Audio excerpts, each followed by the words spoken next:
خلفۂ راشدین کے دور خلافت کا اگر خاتمہ ہوا تھا تو اس کے پیچھے مین وجہ یہ تھی کہ وہاں پر پولیٹیکل اور کنسٹیٹیوشنل کرائسس تھے۔ جو نیا سوشل آرڈر کریٹ ہو رہا تھا تو اس کو انہوں نے صحیح طریقے سے انڈرسٹینڈ نہیں کیا، جس کی وجہ سے وہاں پر بغاوت ہوئی، مسلمانوں کے اندر سول وار کریٹ ہوئی، پھر ان کے درمیان جنگیں ہوئی، اور پھر بعد میں خلافت بھی دو حصوں میں تقسیم ہوئی، اور پھر 661 میں حضرت علی رضی اللہ تعالیٰ عنہ کی اسیسینیشن کے بعد خلفۂ راشدین کی خلافت کا مکمل طور پر خاتمہ ہوا۔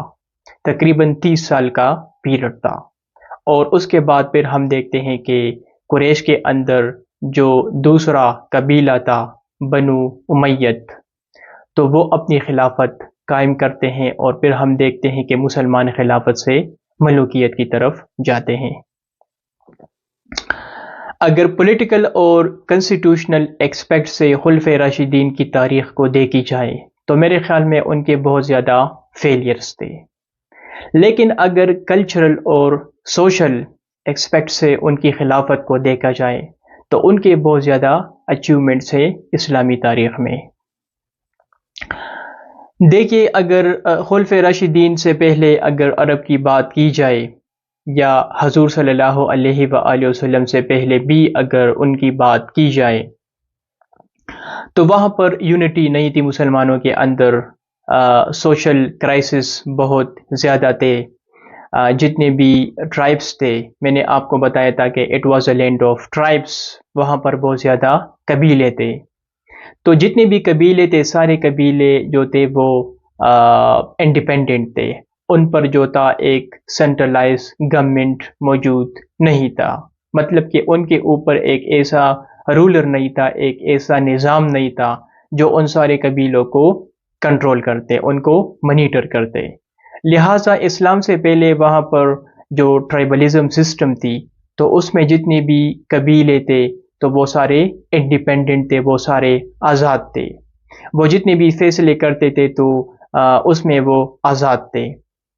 اور اسی وجہ سے ان کے اوپر اگر کوئی سینٹرلائزڈ گورنمنٹ نہیں تھا، کوئی رولر نہیں تھا جو ان کو کنٹرول کرتے، تو اس کی نہ ہونے کی وجہ سے وہاں پر خون خرابہ بہت زیادہ تھا، چھوٹی چھوٹی باتوں پر وہ ایک دوسرے کو قتل کرتے تھے۔ اس کے علاوہ وہاں پر جو ان کا جو سوشل سسٹم تھا تو وہ کافی مطلب غلط قسم کے ان کے رسم رواج تھے۔ جب ہم حضور صلی اللہ علیہ وآلہ وسلم کی سیریز کو سٹارٹ کر رہے تھے تو ان کی بائیوگرافی سے پہلے میں نے آپ کو شروع میں بتایا تھا کہ وہاں پر کس قسم کا سسٹم تھا، جس پیریڈ کو ہم کہتے ہیں دور جاہلیہ، جو جاہلیت کا پیریڈ تھا، تو اس کو ہم نے کافی ڈیٹیل کے ساتھ ڈسکس کیا تھا کہ وہاں پر ان عرب کے، اسلام سے پہلے عرب کے کون کون سے غلط قسم کے رواج تھے۔ وہاں پر ایک میٹریارکل سوسائٹی تھی، بہت سارے نکاح تھے، وہاں پر اگر شادی ہوتی تھی تو شادی کے بعد بہت زیادہ ایشوز کریٹ ہوتے تھے، خاون اور ہسبینڈ جو تھے وہ اس طرح نہیں ہوتا تھا جو آج ہوتا ہے، جو عورت ہوتی تھی تو وہ اپنے ہی گھر میں رہتی تھی، پھر اس کے بعد اگر ان کے بچے ہوتے تھے، اولاد ہوتے تھے، تو وہاں پر بہت سارے ایشوز کریٹ ہوتے تھے، ڈائیورس، طلاق کے بہت زیادہ ایشوز تھے، وومن رائٹس نہیں تھے وہاں پر، انہیریٹنس کی اگر بات کی جائے جو آج اسلام کے اندر موجود ہے تو ان کے بہت زیادہ مسئلے تھے، تو بہت زیادہ ایشوز تھے۔ لیکن جب اسلام کی آمد ہوتی ہے تو حضور صلی اللہ علیہ وآلہ وسلم جب مدینہ ہجرت کرتے ہیں 622 میں، وہ ریاست مدینہ کی بنیاد رکھتے ہیں مدینہ میں، تو پھر اس طرح ہوتا ہے کہ فرسٹ ٹائم وہاں پر ایک ریاست وجود میں آتی ہے، اور جتنے بھی ٹرائبس تھے مدینہ میں تو ان کے اوپر فرسٹ ٹائم ایک سینٹرلائز گورنمنٹ جو ہے وہ وجود میں آتی ہے۔ حضور صلی اللہ علیہ وآلہ وسلم ان کے ساتھ ٹریٹیز کرتے ہیں مدینہ کے اندر، اور وہاں پر جتنے بھی جوئش تھے، کرسچنز تھے، پیگنز تھے، مسلمان تھے، تو سب حضور صلی اللہ علیہ وآلہ وسلم کو ایک ایبسولوٹ رولر ڈکلیئر کرتے ہیں، اور اس کے بعد جتنے بھی فیصلے وغیرہ میجر جو ایشوز ہوتے تھے یا فیصلے ہوتے تھے تو ان کی رسپانسبلٹیز حضور صلی اللہ علیہ وآلہ وسلم کے اوپر تھی۔ اور پھر آہستہ آہستہ ہم دیکھتے ہیں کہ جب جنگ بدر ہوتی ہے، احد ہوتی ہے، اور 632 تک جب حضور صلی اللہ علیہ وآلہ وسلم اس دنیا سے رخصت ہو رہے تھے، تو اسلام جو تھی وہ پورا جزیرہ نما عرب تک پھیلی ہوئی تھی، ایکسپینڈ ہو چکی تھی، اور جتنے بھی ٹرائبس تھے عرب کے اندر، جزیرہ نما عرب میں جتنے بھی ٹرائبس تھے، تو اگرچہ پہلے مدینہ کے اندر جو ٹرائبس تھے تو وہ ان کے رولر تھے، لیکن 632 تک حضور صلی اللہ علیہ وآلہ وسلم جو تھے وہ پورا جزیرہ نما عرب میں جتنے بھی ٹرائبس تھے، جتنے بھی قبیلے تھے، تو پھر وہ ان کے رولر تھے، ان کے سربراہ تھے۔ تو فرسٹ ٹائم اس طرح ہوتا ہے کہ حضور صلی اللہ علیہ وآلہ وسلم ان عرب کے درمیان یونٹی کریٹ کرتے ہیں۔ جو عرب ڈیوائیڈڈ تھے تو ان کو وہ اکٹھا کرتے ہیں اور ایک امہ، ایک نیشن کا کنسیپٹ وہ وہاں پر رکھتے ہیں، اور آہستہ آہستہ حضور صلی اللہ علیہ وآلہ وسلم ان کے جو غلط قسم کے رسم رواج ہیں تو ان رسم رواج کو بھی وہ ختم کرتے ہیں۔ مثال کے طور پر ڈفرینٹ قسم کے جو میریجز ہوتے تھے، جو شادیاں ہوتی تھی، تو ان کا وہ خاتمہ کرتے ہیں، اور وہ ٹرانسفارمیشن کرتے ہیں عربس کی from matriarchal society to patriarchal society, جس کی وجہ سے کافی ایشوز جو ہے وہ ختم ہوتے ہیں۔ فرسٹ ٹائم وہ عورت کو رائٹس دیتے ہیں، فرسٹ ٹائم انہیریٹنس کا کنسیپٹ وہ رکھتے ہیں۔ اس سے پہلے عورت کی اگر شادی ہوتی تھی تو ان کی مرضی کے بغیر ہوتی تھی، تو انہوں نے کہا کہ جس طرح مطلب مرد حضرات ہیں ان کے رائٹس ہے، تو عورتوں کی بھی بہت زیادہ رائٹس ہے، لہٰذا عورتوں کی شادیاں بھی ان کی مرضی کے بغیر نہیں ہونا چاہیے، تو پھر عورتوں سے بھی پوچھا جاتا تھا۔ اس کے علاوہ حقوق کے بارے میں، بردرہڈ کے بارے میں انہوں نے ہمیں کنسیپٹ دیا، تو یہ ساری چیزیں میں ان کے بایوگرافی میں آلریڈی ڈسکس کر چکا ہوں۔ اچھا، جو مین نقطہ ہے، جو مین ٹاپک ہے، وہ یہ ہے کہ خلفائے راشدین کے دور خلافت میں سوشل اور کلچرل سسٹم کس طرح تھا۔ دیکھیں، سب سے پہلے تو میں آپ کو یہ بات بتا دوں کہ خلفائے راشدین کا جو پیریڈ تھا، so it was a short period, مطلب تقریباً 632 میں جب حضور صلی اللہ علیہ وآلہ وسلم اس دنیا سے رخصت ہوتے ہیں تو ان کے بعد خلافت وجود میں آتی ہے، اور خلفائے راشدین جسے ہم کہتے ہیں رائٹلی گائیڈڈ، تو ان کی خلافت جو ہے وہ قائم ہوتی ہے، اور 632 سے لے کر 661 تک تقریباً یہ کچھ 30 سال کا عرصہ تھا خلفائے راشدین کا، اور کافی شارٹ عرصہ تھا، یعنی جتنے بھی خلافت ہے اسلام کے اندر، اگر وہ خلفائے راشدین ہے، وہ امیت کی اگر بات کی جائے، اگر عباسد کی بات کی جائے، یا اوٹمن امپائر کی بات کی جائے، سو سب سے جو شارٹ پیریڈ تھا تو وہ تھا خلفائے راشدین کا، 632 سے 661 تک۔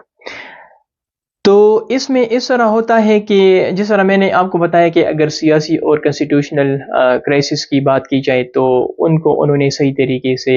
ہینڈل نہیں کیا۔ اگر وہ ان چیزوں کو صحیح طریقے سے ہینڈل کرتے، بغاوت نہ ہوتی ان ایریاز کے اندر، تو میرے خیال میں جو خلافت تھی تو وہ کافی عرصے تک قائم رہ سکتی تھی، اور جو نیا سوشل آرڈر کریٹ ہو رہا تھا، جو نیا نظام آ رہا تھا، جس کے لیے کنسسٹنسی کی ضرورت تھی میرے خیال میں، تو وہ کنسسٹنسی وہاں پر ہم نے نہیں دیکھا، اور 30 سالوں کے اندر اندر خلفائے راشدین کی خلافت کا خاتمہ ہوتا ہے۔ تو اگرچہ سیاسی اور کنسٹیٹیوشنل ایکسپیکٹ سے اگر دیکھا جائے تو ان کے بہت زیادہ فیلیئرز ہے، جن کو میں آلریڈی ڈسکس کر چکا ہوں پچھلے ویڈیوز میں، کہ کس طرح حضرت عثمان رضی اللہ تعالیٰ عنہ کے دور خلافت میں کس طرح پھر انہوں نے جب حضرت عمر فاروق رضی اللہ تعالیٰ عنہ کی پالیسیز کو چینج کیا تو ان پالیسیز کی وجہ سے کون کون سے ایشوز کریٹ ہوئے، اور پھر ہم نے دیکھا کہ علی رضی اللہ تعالیٰ عنہ جب خلیفہ بنتے ہیں تو پھر ان کی کس طرح انہوں نے ان چیزوں کو کنفرنٹ کیا، تو ان ساری چیزوں کو میں کافی ڈیٹیل کے ساتھ ڈسکس کر چکا ہوں۔ اچھا، اگر سوشل اور کلچرل لائف کی بات کی جائے خلفائے راشدین کے انڈر، تو سب سے پہلی جو ان کی سب سے بڑی اچیومنٹ تھی وہ تھی اسلامک لا اینڈ جورس پروڈنس، جسے ہم کہتے ہیں فقہ۔ آپ کو پتا ہے کہ آج ہمارے پاس فقہ ہے، اسلامک لا ہے، قرآن ہے ہمارے پاس، حدیث ہے ہمارے پاس، پھر ہمارے پاس اجماع ہے، قیاس ہے، اجتہاد ہے، تو یہ ساری چیزیں آج ہمارے پاس موجود ہے۔ اچھا، اسلامک جو لا ہے آج ہمارے پاس جسے ہم کہتے ہیں فقہ، تو اس کی شروعات کس طرح ہوئی؟ اس کی شروعات ہوتی ہے خلفۂ راشدین کے دور خلافت میں، اور اس کی شروعات اس طرح ہوئی کہ جب حضور صلی اللہ علیہ وآلہ وسلم اس دنیا سے رخصت ہوتے ہیں تو ان کی جانے کے بعد بہت سارے ایشوز کریٹ ہوتے ہیں، جس کی وجہ سے اسلامک لا کی کریشن ہوئی اور فقہ وجود میں آئی۔ دیکھیں، حضور صلی اللہ علیہ وآلہ وسلم جب زندہ تھے تو اگر کوئی مسئلہ ہوتا تھا، کوئی ایشو ہوتا تھا، مسلمان کسی ایشوز کو اگر وہ کنفرنٹ کرتے تھے، فیس کرتے تھے، تو وہ قرآن شریف سے رہنمائی حاصل کرتے تھے۔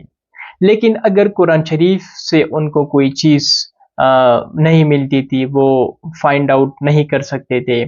تو پھر اس طرح وہ کرتے تھے کہ وہ حضور صلی اللہ علیہ وآلہ وسلم کے پاس جاتے تھے اور ان سے اس چیز کے متعلق رہنمائی حاصل کرتے تھے۔ تو کوئی مسئلہ نہیں تھا جب حضور صلی اللہ علیہ وآلہ وسلم زندہ تھے۔ جب حضور صلی اللہ علیہ وآلہ وسلم وفات ہوتے ہیں، اس دنیا سے رخصت ہوتے ہیں 632 میں، تو اس کے بعد مسلمان جو تھے وہ مختلف قسم کے ایشوز تھے، کچھ کنفیوژنس تھے ان کے سامنے کریٹ ہوتے ہیں۔ تو پھر اس کے بعد اس طرح ہوتا ہے کہ جب اگر کوئی مسئلہ ہوتا تھا تو مسلمان جو تھے وہ اپروچ کرتے تھے قرآن شریف کو، لیکن اگر قرآن شریف میں ان کو کوئی چیز نہیں ملتی تھی تو پھر کنفیوژن یہ تھی کہ حضور صلی اللہ علیہ وآلہ وسلم تو زندہ نہیں تھے، لہٰذا اس ایشوز کو کس طرح ہینڈل کیا جائے۔ تو اس کی وجہ سے خلفۂ راشدین کے دور خلافت میں انہوں نے اس طرح کیا کہ انہوں نے حکم دیا، انسٹرکشن دیا کہ حضور صلی اللہ علیہ وآلہ وسلم کے جتنے بھی سینگ ہے، جسے ہم حدیث کہتے ہیں، ان کی جو سنہ ہے، تو ان کو اکٹھا کیا جائے، ان کی کلیکشن کی جائے۔ اب یہ ریٹن فارم میں انہوں نے کلیکٹ نہیں کیا تھا، یہ اورل فارم میں زبانی طور پر انہوں نے ہر چیز کو اکٹھا کیا۔ جو آج ہمارے پاس جو حدیث کی کتابیں موجود ہیں، جس طرح بخاری ہے، ترمذی ہے، مشکات ہے، ابو داود ہے، ابن ماجہ ہے، جو 6 کتابیں ہیں ہمارے پاس حدیث کے، تو اگر اس کی بات کی جائے تو یہ پھر خلفۂ راشدین کے دور خلافت کے کافی ٹائم بعد لکھی گئی، تو کتابی شکل میں جو ہمارے پاس موجود ہے تو یہ اس وقت وجود میں نہیں آئی تھی۔ اس وقت اگر اسلامک لا اور جورسپروڈنس کی بات کی جائے تو انہوں نے اس طرح کیا کہ ہر ایریاز میں انہوں نے مسلمانوں کو بھیجا اور ان کو حکم دیا کہ اس کی انویسٹیگیشن کی جائے، اس کی ایگزامینیشن کی جائے تھورولی، کہ کسی کے پاس بھی حضور صلی اللہ علیہ وآلہ وسلم کی اگر کوئی بات ہو، اگر کوئی انہوں نے کچھ سنا ہو ان سے، تو وہ جو ہے وہ ان سے اکٹھا کیا جائے، ان سے ان کی کلیکشن کی جائے، تاکہ اگر کوئی ایشو کریٹ ہوتی ہے، کوئی مسئلہ مسلمان کنفرنٹ کرتے ہیں، تو تاکہ اس کو ہینڈل کیا جائے۔ تو اسی وجہ سے جو فقہ ہے تو پھر وہ وجود میں آتی ہے۔ اچھا، کچھ لوگ سوال اٹھاتے ہیں کہ اللہ تعالیٰ قرآن شریف میں فرماتے ہیں کہ الیوم اکملت لکم دینکم، کہ جب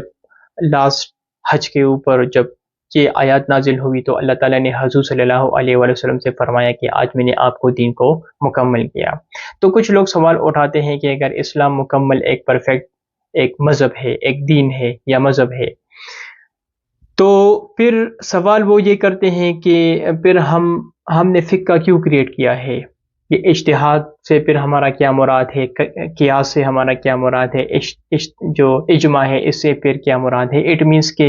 اگر ہم ان چیزوں کو اپروچ کرتے ہیں سو اٹ مینس کہ قرآن شریف کی جو سورہ ہے تو پھر وہ کس طرح اللہ تعالیٰ فرماتے ہیں کہ میں نے آپ کے دین کو مکمل کیا ہے؟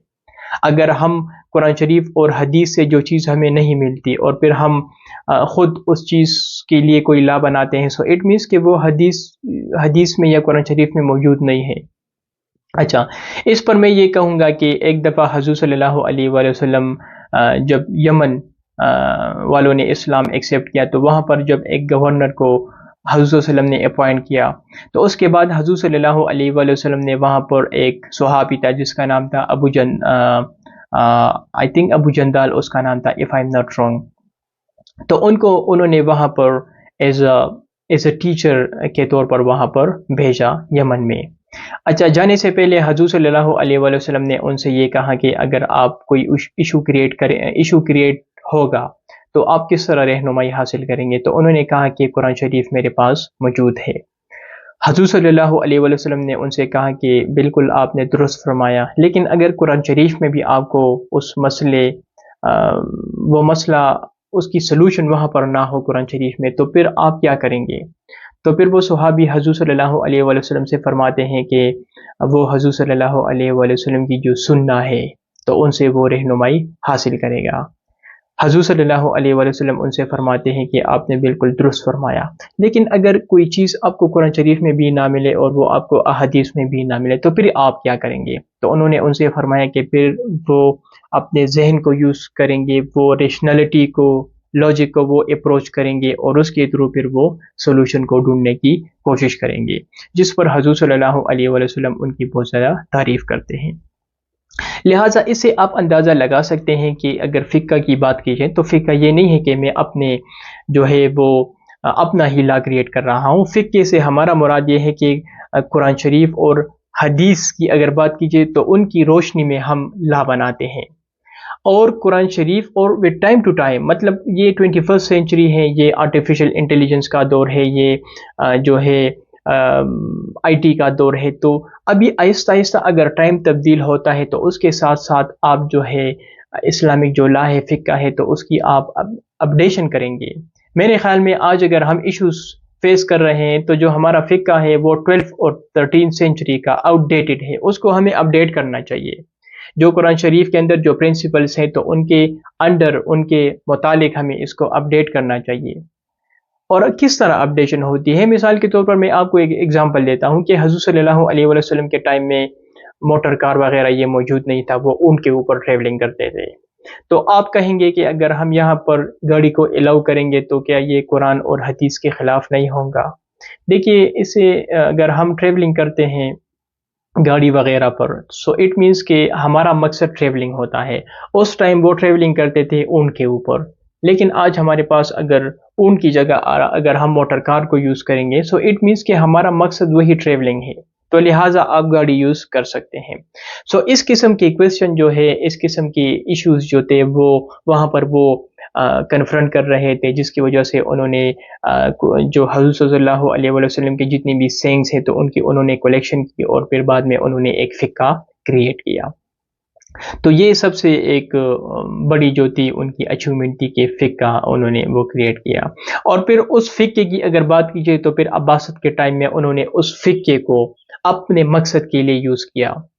اس فقہ کو انہوں نے اپنے مقصد کے لیے یوز کیا، اور وہاں پر اس طرح ہوتا تھا کہ جو عباسط کے اندر جو رولرز ہوتے تھے تو وہ رولرز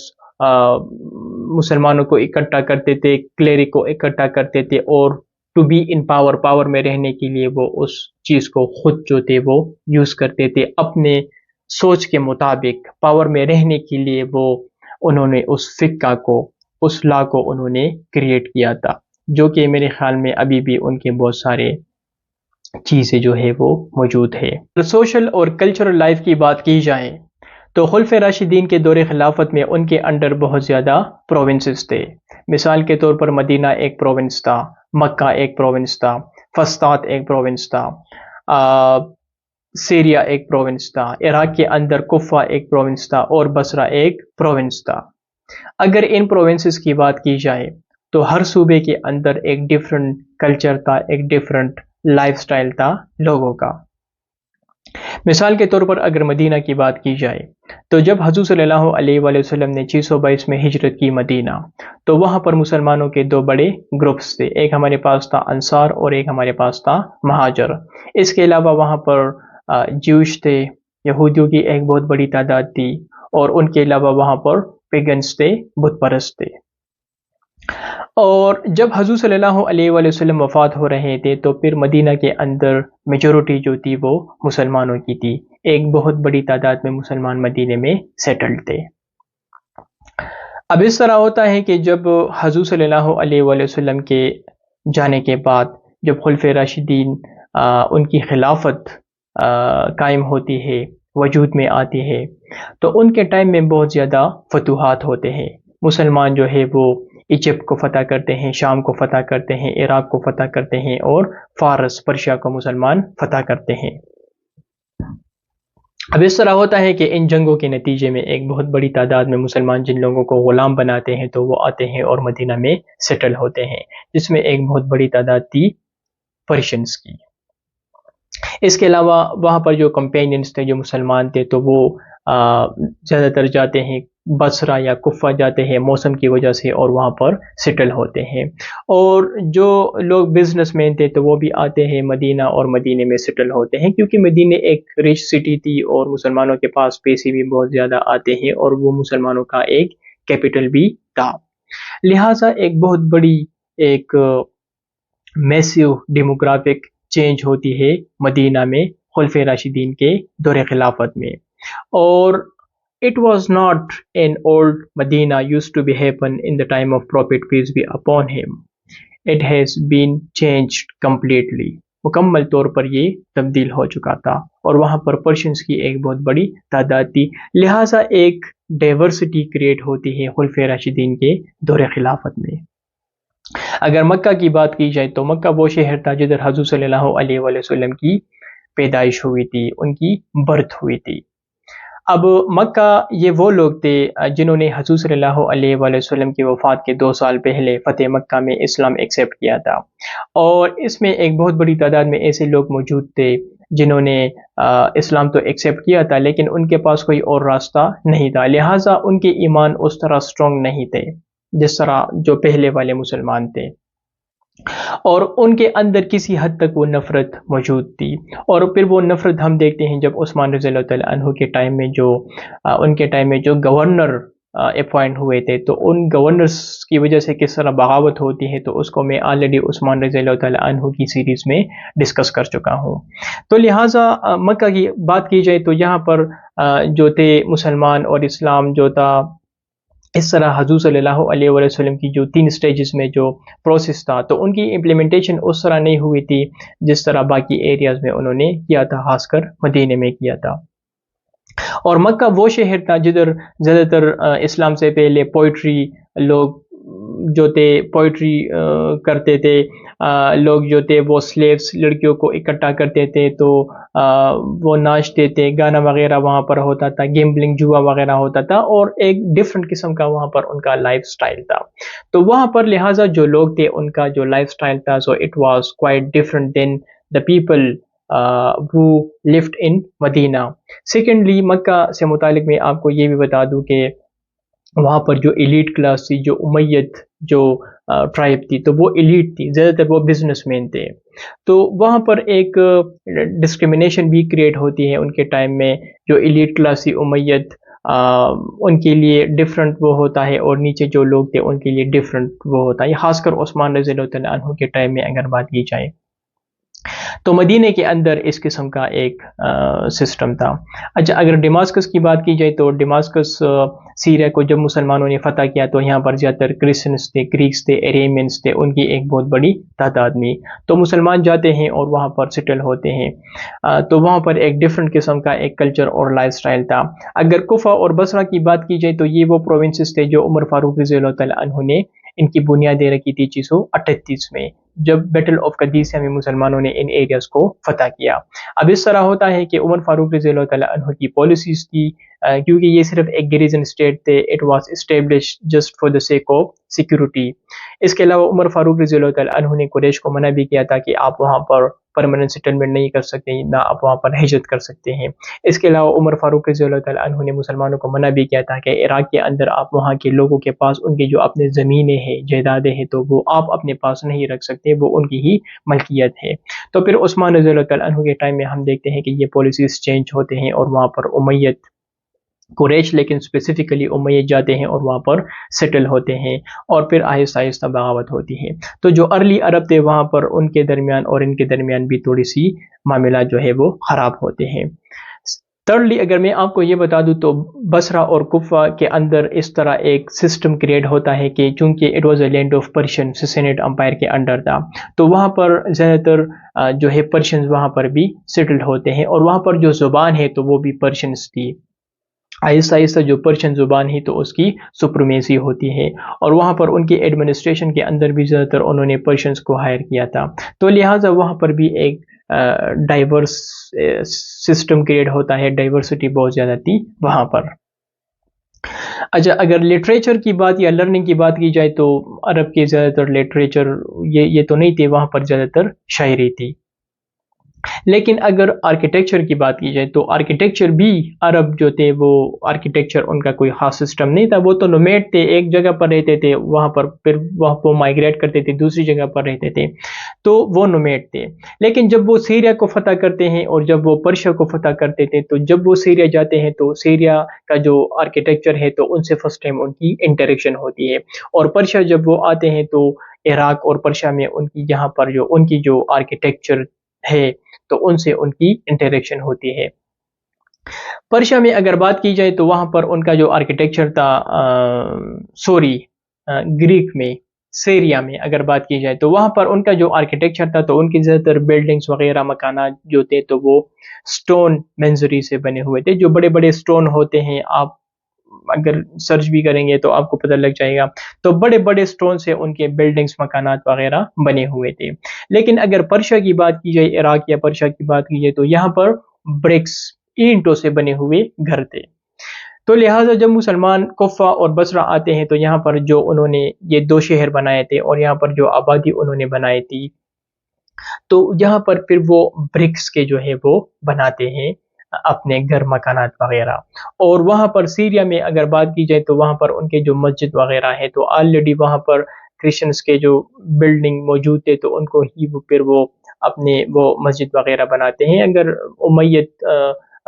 مسجد کی بات کی جائے جو ڈیماسکس دمشق کے اندر ہے تو یہ کرسچنس کا پہلا ایک بلڈنگ تھا جس کو مسلمانوں نے پھر بعد میں مسجد تعمیر کیا۔ تو اگر آپ پکچر میں دیکھیں گے امیت ماسک کو تو وہ بڑے بڑے سٹون سے بنے ہوئے ہیں۔ تو مسلمانوں نے اس طرح کیا کہ مسلمانوں نے وہ کلچر بھی لیا اور مسلمانوں نے پرشین کلچر بھی لیا اور اس کو مسلمانوں نے مکس کیا، تو لہٰذا ایک مکس قسم کا ایک ہمارے پاس ایک آرکیٹیکچر جو ہے وہ وجود میں آتا ہے، جو مسلمانوں نے پرشیا سے بھی لیتے ہیں اور وہ ان سے بھی لیتے ہیں، سیریا سے بھی لیتے ہیں جو گریک کا جو کلچر تھا، تو اس میں ان کا ایک بہت بڑا وہ تھا۔ اچھا، خلفائے راشدین کے دور خلافت میں عرب تھے، نان عرب تھے، اس کے علاوہ مسلمان تھے اور نان مسلم تھے، تو ایک بہت بڑی تعداد میں لوگ آباد تھے۔ عرب سے باہر ایک بہت بڑی تعداد میں نان عرب آباد تھے جسے ہم کہتے ہیں موالی۔ موالی کی اگر بات کی جائے تو یہ وہ لوگ تھے جو کنورٹ ہوئے تھے، جنہوں نے اسلام ایکسیپٹ کیا تھا، اور اس کے علاوہ وہاں پر کرسچنس بھی تھے، زوراسٹرنس بھی تھے، پرشینس بھی تھے جو کہ نان مسلم ہیں، جنہیں ہم اسلامک اسٹیٹ میں ڈیمس کہتے ہیں۔ تو خلفائے راشدین کے ٹائم میں نہ صرف مسلمان خوشحال تھے بلکہ وہ بھی خوشحال تھے، کیونکہ عمر فاروق رضی اللہ تعالیٰ عنہ نے ان کو سارے رائٹس دیے تھے، جو پینشنز وہ نان مسلم کو دیتے تھے تو وہ مسلم کو بھی دیتے تھے، اور جو ڈیوائن کا انہوں نے ایک سسٹم کریٹ کیا تھا، تو چونکہ وہ ایکولیٹی کے بیس کے اوپر تھا لہٰذا وہاں پر کوئی ڈسکرمنیشن نہیں تھی، کوئی اس قسم کا کوئی مسئلہ وہاں پر نہیں تھا جو کہ بعد میں پھر کریٹ ہوتا ہے، لیکن خاص کر ان کے ٹائم میں یہ سارے ایشوز نہیں تھے۔ سلیوری کی بات کی جائے، دیکھیے سلیوری، کچھ لوگ کہتے ہیں کہ اسلام نے سلیوری کو کیوں ختم نہیں کیا۔ دیکھیے سلیوری اسلام، اگر آپ غزوہ بدر کی بات کی جائے تو جب غزوہ بدر ہوتی ہے تو ڈائریکٹ اللہ تعالیٰ کی آیتیں نازل ہوتی ہیں کہ آپ اپنے پاس غلام نہیں رکھ سکتے، یا آپ ان کو آزاد کریں یا آپ ان کے بدلے آپ کچھ تاوان وغیرہ لے لیں، لہٰذا اللہ تعالیٰ نے غزوہ بدر کے فوراً بعد ہی سلیوری کو ڈسکریج کیا۔ اب اگر سلیوری بعد میں ختم نہیں ہوئی تو Islam has nothing to do with this, ہونا تو یہ چاہیے تھا کہ سلیوری ختم ہو جاتی، لیکن امیت، عباسد، خاص کر اوٹمن امپائر کی بات کی جائے تو یہاں پر سلیوری تھی، انہوں نے سلیوری کو ختم نہیں کیا، یہ ختم ہونی چاہیے تھی لیکن ختم نہیں کیا گیا، لہٰذا اسلام نے تو سلیوری کے بارے میں آپ کو بتایا ہے کہ سلیوری ختم ہونا چاہیے۔ اچھا، حضور صلی اللہ علیہ وآلہ وسلم کے ٹائم میں اس طرح تھا کہ کیونکہ ایک گریجول پروسیس تھا، غلامی کو تو وہ ایک دم نہیں ختم کر سکتے تھے، کیونکہ ان کی جو سوسائٹی تھی تو وہ پوری سلیوری کے اوپر کڑی تھی۔ آج ہمارے پاس آرٹیفیشل انٹیلیجنس اور روبوٹس اور آئی ٹی کا دور ہے، لیکن وہ جو ٹائم تھا وہ کافی ڈفرینٹ تھا، تو وہ گریجول ایک پروسیس تھا۔ لیکن انہوں نے فرسٹ ٹائم غلام کو رائٹس دیے کہ اگر غلام آپ اپنے پاس رکھ رہے ہیں تو آپ اپنے بھائی بہن کو کھلا رہے ہیں وہ آپ ان کو بھی کھلائیں گے، جو کپڑے آپ پہن رہے ہیں وہ کپڑے آپ ان کو بھی دیں گے۔ اور عمر فاروق رضی اللہ تعالیٰ عنہ کے ٹائم میں بات کیجیے تو انہوں نے کہا کہ اگر غلام کو آپ بیچیں گے تو ان کی جو پوری فیملی ہے تو پوری فیملی کو آپ جو ہے وہ بیچیں گے، کسی کو دیں گے۔ آپ اس طرح نہیں کر سکتے ہیں کہ اس سے پہلے جو باقی ایمپائرس تھے تو اگر ایک فیملی کو وہ غلام بناتے تھے تو فادر کو کسی اور ایریا میں بیچتے تھے، بہن کو کسی اور ایریا میں بیچتے تھے، بھائی کو کسی اور ایریا میں بیچتے تھے، تو ان کی جو فیملی تھی تو وہ ڈسٹروائے ہوتی تھی، اور نہ باپ کا پتہ ہوتا تھا نہ بھائی کا ہوتا تھا۔ تو انہوں نے کہا کہ اگر آپ سلیوز کو رکھ رہے ہیں تو ان کی پوری فیملی کو اگر آپ سلیو کو بیچ رہے ہیں تو آپ فیملی کے ایک شخص کو ادھر یا ایک شخص کو ادھر نہیں بیچیں گے، آپ ایز اے ہول انٹائر ان کی جو فیملی ہے تو ان کو آپ بیچیں گے، تاکہ ان کی جو فیملی ہے، جو باؤنڈ ہے، ان کا جو آرڈر ہے وہ ڈسٹروائے نہ ہو۔ تو یہ ان کا حکم تھا۔ اور سلیوز کی ایک اچھی بہت ہی لائف سٹائل تھی، ان کے دور خلافت میں رائٹس دیے تھے جو کہ حضور صلی اللہ علیہ وسلم کا ایک سنت تھا جن کو وہ فالو کر رہے تھے۔ وومن کے رائٹس کی بات کی جائے تو اسلام سے پہلے تو وومن کے رائٹس نہیں تھے، ان کے بہت برے حالات تھے، ایون وہ لڑکیوں کو زندہ جو تھے وہ دفن کرتے تھے۔ اسلام نے فرسٹ ٹائم وومن کو رائٹس دیے، انہیریٹنس کا رائٹ دیا، پولیٹیکل رائٹ دیے، سوشل رائٹس دیے، اکنامک رائٹس دیے، یہ سارے رائٹ اسلام نے وومن کو دیے تھے۔ ان کے ٹائم میں بات کی جائے تو فریڈم تھا، وومن کو فریڈم تھا، اور ان کے لیے جو لاس اسلام نے جن کے بارے میں اسلام نے ہمیں حکم دیا تھا، تو عمر فاروق رضی اللہ تعالیٰ عنہ نے اس لا کو کافی اسٹرکٹلی فالو کیا تھا، خاص کر انہیریٹنس کی بات کی جائے، طلاق کی بات کی جائے، ان ایشوز پر انہوں نے کافی کام بھی کیا تھا۔ پھر ہم بعد میں دیکھتے ہیں کہ کافی چیزیں جو ہے وہ چینج ہوتی ہے۔ تو یہ ایک پورا ایک وہ تھا ان کے انڈر کس قسم کا ایک کلچرل ان کی زندگی تھی، ثقافتی ایک وہ تھا، ایک ویو تھا جو میں نے آپ کو دیا ہے خلفائے راشدین کے دور خلافت میں۔ سو آئی ہوپ کہ it has been quite helpful for all of you, اور اگر آپ کا کوئی کویسچن وغیرہ ہے اس سے متعلق، کیونکہ ایک ٹیکنیکل ٹاپک ہے، تو آپ کمنٹ میں مجھ سے پوچھ سکتے ہیں۔ I will try my level best. Thank you.